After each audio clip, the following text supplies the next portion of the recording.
ఈరోజు మన ఒక సబ్స్క్రైబర్ అతనికి కిడ్నీలో స్టోన్ ఉందంట. మరి కిడ్నీ స్టోన్ ఉన్న వాళ్ళు ఏం డైట్ తీసుకోవాలి అని ఒక వీడియో చేయమని చెప్పారు. సో, ఈరోజు దాని గురించి ఒక వీడియో చేస్తున్నా. మీకు కూడా ఏమన్నా డౌట్స్ ఉంటే కింద కామెంట్ చేయండి. దాని గురించి కూడా వీడియో చేస్తాను. అన్నిటికంటే ముందుగా ఒకవేళ మీకు గనుక కిడ్నీ స్టోన్స్ ఉన్నట్టయితే మీరు ఏ వెజిటేబుల్స్ అవాయిడ్ చేయాలి? కిడ్నీ స్టోన్స్ ఉన్న వాళ్ళు ఈ ఫుడ్ ఐటెమ్స్ అవాయిడ్ చేయాలి. అవేంటంటే పాలకూర, టొమాటో అండ్ ఈ పొటాటో గూడా. అండ్ అదే కాకుండా బీట్రూట్. ఈ ప్రొడక్ట్స్ చాలా తక్కువ మోతాదులో తీసుకోవాలి. ఎందుకంటే దీంట్లో ఆక్సలేట్స్ అనేది ఉంటాయి. ఆక్సలేట్స్ వల్ల ఈ కిడ్నీ స్టోన్స్ అనేది ఇంకా ఎక్కువయ్యే ఛాన్సెస్ ఉంటాయి. సో, ఈ ఫుడ్ ప్రొడక్ట్స్ అనేది తక్కువ మోతాదులో తీసుకోవచ్చు. మరి 100% అవాయిడ్ చేయడం గాదు. తక్కువ మోతాదులో తీసుకోవచ్చు. అర్థమైంది గదా! నెక్స్ట్ సాల్ట్ కూడా తక్కువ మోతాదులో తీసుకోవాలి. ఎందుకంటే ఈ సాల్ట్ ఎక్కువ తీసుకోవడం వల్ల కూడా యూరిన్‌లో కాల్షియం అనేది కాన్సంట్రేట్ అవ్వడం వల్ల అట్లా కూడా కిడ్నీ స్టోన్స్ అనేది ఫార్మ్ అవ్వచ్చు. సాల్ట్ అంటే సాల్ట్ ఒకటే కాదు. ఇప్పుడు సాల్ట్ బిస్కెట్స్ గానీ, చిప్స్ గానీ, ఈ మిగతా సాల్ట్‌తో చేసిన ఏ ప్రొడక్ట్ అయినా తక్కువ మోతాదులో తీసుకోవాలి. మెయిన్‌గా ఈ పికిల్స్‌లో కూడా సాల్ట్ అనేది చాలా ఎక్కువగా ఉంటుంది.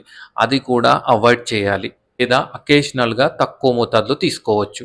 మరి నాన్ వెజ్ ఫుడ్స్‌లో ఏం తీసుకోవాలి కిడ్నీ స్టోన్ ఉన్నవాళ్ళు?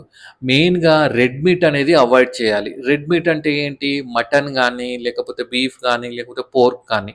ఈ చికెన్ అయితే తీసుకోవచ్చు. అలా అని రెగ్యులర్‌గా కాదు. వీక్లీ వన్స్‌యా, వీక్లీ ట్వైస్ అట్లా తీసుకోవచ్చు. అది కూడా తక్కువ మోతాదులో తీసుకోవాలి. రెగ్యులర్ బేసిస్‌లో మాత్రం తీసుకోకూడదు. మెయిన్‌గా రెడ్ మీట్ వల్లనే మనకు కిడ్నీ స్టోన్స్ అనేది ఎక్కువగా ఫార్మ్ అయ్యే ఛాన్సెస్ ఉంటాయి. సో, ఈ మటన్ అవాయిడ్ చేసి చికెన్ ప్రిఫర్ చేయండి. నెక్స్ట్ ఇంపార్టెంట్ ఏంటంటే వాటర్.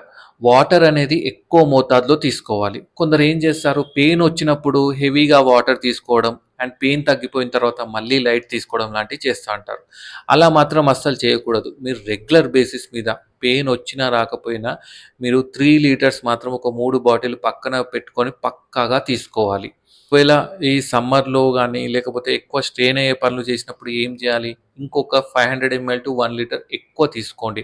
అలా తీసుకోవడం వల్ల ఈ మన కిడ్నీస్‌లో ఫ్లో మంచిగా ఉండడం వల్ల ఉన్న కిడ్నీ స్టోన్ సైజ్ గూడా తగ్గే ఛాన్సెస్ ఉంటాయి. ఈ డీహైడ్రేషన్ గానీ, లేకపోతే ఎండలో తిరిగినప్పుడు మాత్రం అస్సలు నెగ్లెక్ట్ చేయకండి. ఒక బాటిల్ మీతోటి తప్పకుండా తీసుకొని వెళ్ళండి. ఇంకోటి మెయిన్ ఏంటంటే చాలామంది బయటికెళ్ళినప్పుడు యూరిన్ అనేది బాత్రూమ్స్‌లో వెళ్ళరు. లేడీస్‌లో ఉంటుంది ఈ ప్రాబ్లమ్. కొందరు బాయ్స్‌లో గూడా చేస్తారలా. అలా మాత్రం అస్సలు చేయకూడదు. ఎందుకంటే మీరు యూరిన్ ఎక్కువ సేపు ఆపుకోవడం వల్ల ఈ కిడ్నీ ఏమంటారు యూరిన్ కాన్సంట్రేట్ అవ్వడం వల్ల స్టోన్స్ కొత్తగా ఫార్మ్ అయ్యే ఛాన్సెస్ ఎక్కువగా ఉంటాయి. సో, అందుకోసమే యూరిన్ ఎప్పుడైతే వస్తుందో అప్పుడు పాస్ చేయడానికి ప్రయత్నించండి. ఇప్పుడున్న జనరేషన్‌లో ఈ కిడ్నీ స్టోన్స్ ఎర్లీగా ఫార్మ్ అవ్వడానికి రీజన్ ఏంటో తెలుసా? బయట దొరికే జంక్ ఫుడ్స్ ఎక్కువగా తీసుకోవడం. పిజ్జాలు, బర్గర్‌లు అదే కాకుండా హై షుగరీ కంటెంట్ ఉన్న ఫుడ్స్ తీసుకోవడం. ఇలాంటివి మాత్రం అస్సలు చేయకూడదు. దానివల్ల కూడా మన కిడ్నీ స్టోన్ ఫార్మ్ అయ్యే రిస్క్ అనేది ఎక్కువగా ఉంటుంది. సో, ఇంట్లో చేసిన ప్రోడక్టే తీసుకోండి. మైదా ఐటెమ్స్ గానీ, షుగర్ ఐటెమ్స్ ఇవన్నీ అవాయిడ్ చేయండి. అండ్ ఓవర్ వెయిట్ ఉన్నా గూడా వెయిట్ అనేది హెల్తీ వెయిట్ మెయింటైన్ చేయండి.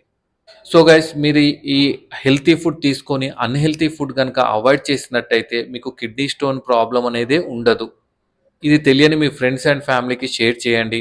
మీకు కూడా ఏమైనా డౌట్స్ ఉన్నట్టయితే కింద కామెంట్ చేస్తే దాని గురించి కూడా వీడియో చేస్తాను. Thank you.